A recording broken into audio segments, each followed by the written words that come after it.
Bonjour tout le monde, c'est avec peine, douleur et tristesse que nous avons reçu la nouvelle de la mort de Maman Blanche Tounassi, la femme du pasteur Marcelo. Mais par cette vidéo, je viens pas seulement vous annoncer cette nouvelle, déjà que la plupart des personnes sont au courant, mais par cette vidéo, je viens vous dire c'est que moi je compris de sa mort, et c'est que sa mort m'a enseigné. Déjà à la base, je ne prie pas à la compassion, je ne suis pas membre de l'église du pasteur Marcelo et je ne connaissais pas aussi trop Maman Blanche, sauf les quelques fois que j'ai entendu parler d'elle lorsque le pasteur Marcelo parlait de sa femme. Il faut voir comment est-ce qu'il faisait des éloges à sa femme. Et je crois même que c'est l'une des raisons qui ont fait en sorte que je puisse pleurer, parce que j'ai pleuré, j'ai eu mal quand je me suis souvenu à quel point le pasteur parlait de sa femme. On pouvait ressentir l'amour, la complicité, on pouvait ressentir à quel point c'était une personne merveilleuse aux côtés du pasteur, mais aussi qui accompagnait les pasteurs dans son ministère. Alors, la première des choses que je compris, c'est que c'est déjà quelque chose que nous tous savons. Des fois, parfois nous ignorons, nous le mettons de côté, nous banalisons, mais nous savons que la mort est faite pour tout le monde. Tout le monde va passer par là, tôt ou tard, c'est les chemins de tout le monde.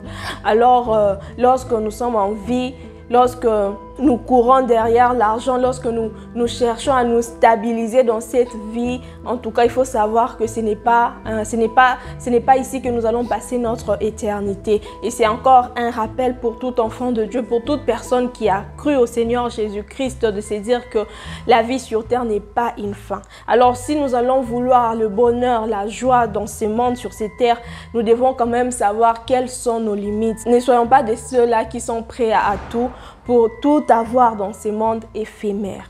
Ça, c'est la première des choses et c'est un rappel. Deuxièmement, ce que j'ai compris de la mort de cette femme, c'est que Dieu est Dieu de tous. Et ça, c'est le plus important. Je viens m'adresser à ces enfants parfaits de Dieu. À ces enfants-là qui sont sur les réseaux sociaux, dans les commentaires, juste pour discriminer les hommes de Dieu.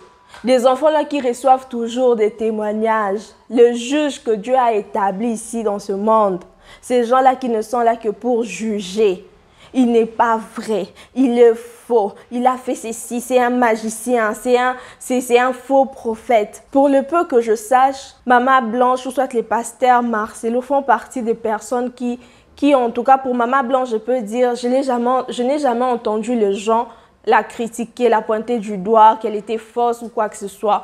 Pour le pasteur Marcelo aussi, j'en ai entendu quelques fois, mais c'est vraiment très rare. Mais cela n'a pas privé à Dieu de récupérer cette femme. Cela n'a pas empêché la mort d'entrer dans ces foyers-là, dans ces foyers du pasteur Marcelo.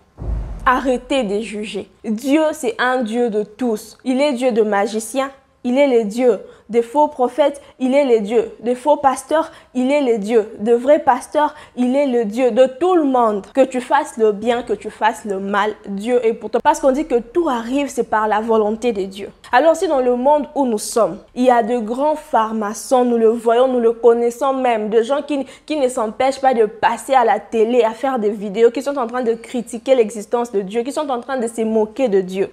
Ces gens-là sont en vie. Mais il y a ces gens aussi comme les Maman Blanche, il y a ces gens aussi comme les pasteurs Barouti, qu'on peut témoigner qu'ils ont servi l'Éternel. Dieu les a récupérés auprès de lui. On pouvait aussi se dire, si on craint Dieu, si nous sommes enfants de Dieu, si de fois nous pouvons nous taper la poitrine que nous sommes enfants de Dieu, alors c'est que nous sommes en sécurité. C'est que, comme la Bible le souligne dans l'Ancien Testament, que la vie d'un homme est de 120 ans. On pouvait se dire que, en tout cas pour tout enfant de Dieu, nous allons vieillir. Personne ne pouvait s'imaginer que Maman Blanche pourrait mourir de la sorte. Je pense même pas son mari. Et personne ne pouvait s'imaginer que Papa Barouti puisse mourir de la sorte. Mais peu importe l'œuvre qu'ils ont accomplie, Dieu les a récupérés.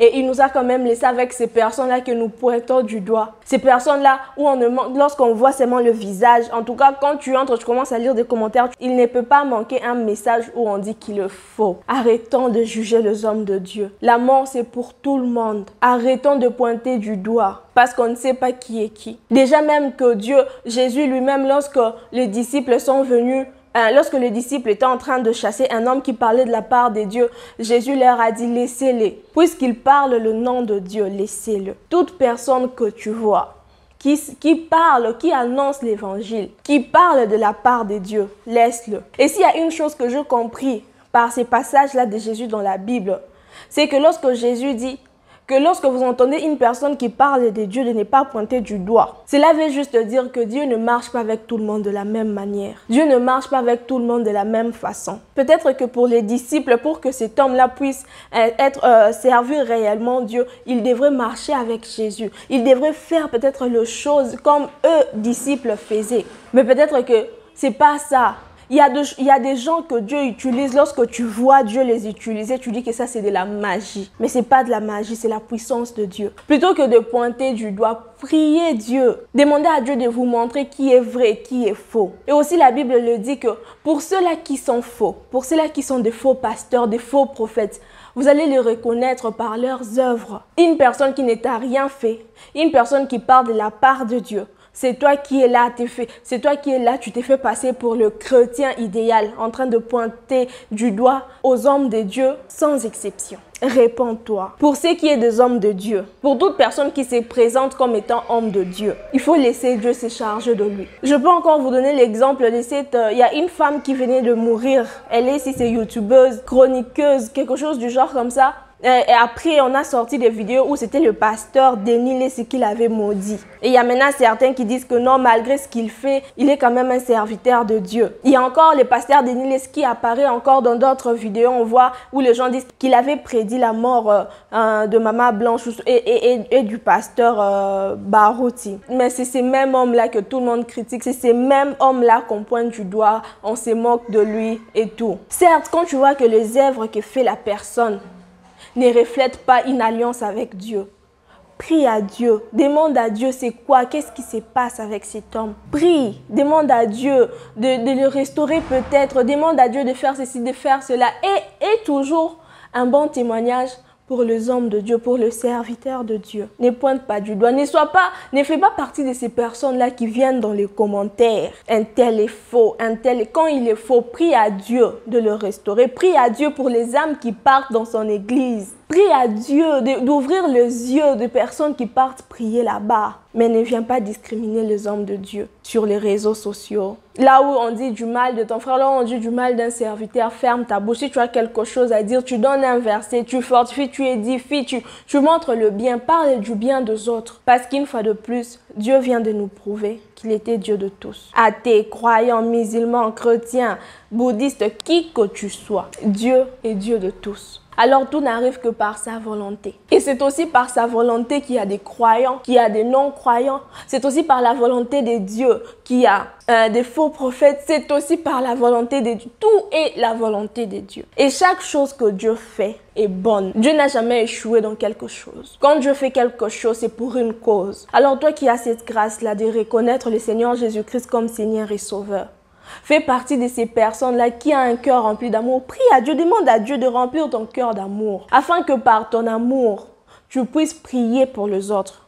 Afin que par ton amour, tu puisses aider les autres par des conseils plutôt que de pointer du doigt. Nous venons encore de voir déjà un message, je peux dire les derniers posts du pasteur Marcelo avant la mort de Maman Touna, c'est où il parlait il avait mis la photo qu'on va juste afficher ici, où il parlait des épreuves, de ne pas envier.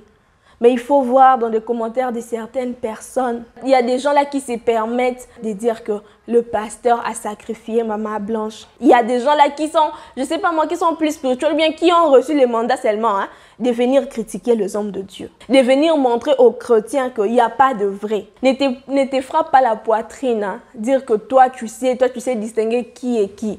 Lorsque par toi, les gens sont tourmentés, lorsque par toi, les gens quittent la maison de Dieu. Il y a des gens aujourd'hui qui ne prient pas. Pourquoi? Parce qu'il y a eu des gens qui ont fait des vidéos, il y a eu des gens qui ont mis dans des commentaires qu'un tel était faux, un tel était faux. Et la personne s'est juste découragée. Si tout le monde est faux, je préfère rester chez moi. Alors que même la Bible nous demande d'avoir une communion fraternelle. Pose-toi la question, c'est quoi ta mission? Tu joues quel rôle quand tu viens faire ce genre de choses sur les réseaux sociaux? Est-ce pour le royaume de cieux? Est-ce pour le royaume de Dieu? Fais ta part. Ta part, c'est de faire l'évangile, de propager la bonne nouvelle, parler de Dieu, enseigner l'amour. Pour le reste, laisse Dieu s'en charger. En tout cas, c'est une nouvelle qui nous a tous bouleversés. Ça nous a vraiment fait mal. Et toi aussi, qui as été affecté par cette nouvelle, ne laisse pas N'oublie pas de laisser dans les commentaires c'est que cette nouvelle t'a fait, qu'est-ce que tu as compris, c'est quoi l'enseignement que tu as reçu de cette nouvelle. Mets-le dans les commentaires, exprime-toi. Ça peut aider quelqu'un quelque part. Que le Seigneur Jésus-Christ vous bénisse. N'oubliez pas de vous abonner sur CPC. N'oubliez pas d'aimer, de commenter. Que tout soit pour la gloire de Dieu. Soyez bénis.